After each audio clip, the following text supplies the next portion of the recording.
এই ব্যস্ত শহরটা ঠিক যেমনই আছে তেমনি থাকবে, শুধু বদলে যাবে কিছু জীবনের গল্প ও স্মৃতি। তুমি এমন কোনো মিথ্যা বলো না যে একটা মিথ্যা কথার জন্য তোমাকে আরো 10টা মিথ্যা বলতে হয়। পরিস্থিতি যখন না চায়, পরিচিতরাও তখন ঢোল বাজায়। সবশেষে কেউ পাশে থাকবে না, থাকলে মাই থাকবে। মানসিক আঘাতের কোনো চিহ্ন হয় না, তাই আমরা যন্ত্রণা লুকিয়ে হাসতে পারি। শুনেছি অসহায়ের আর্তনাদ সিস্টার আরশো নাকি কেঁপে উঠে, তোমার হৃদয়টা তার থেকেও শক্ত ছিল বুঝি।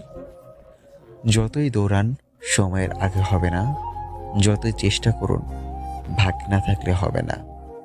যে বাবা হারায় তার অর্ধেক পৃথিবী হারিয়ে যায়। কিছু লোক তোমার জীবনে আশীর্বাদ হয়ে আসে, কিছু লোক আসে শিক্ষা হয়ে। অবস্থা গরিব হোক ঠিক আছে, কিন্তু ভাবনা যেন ভিখারির মতো না হয়।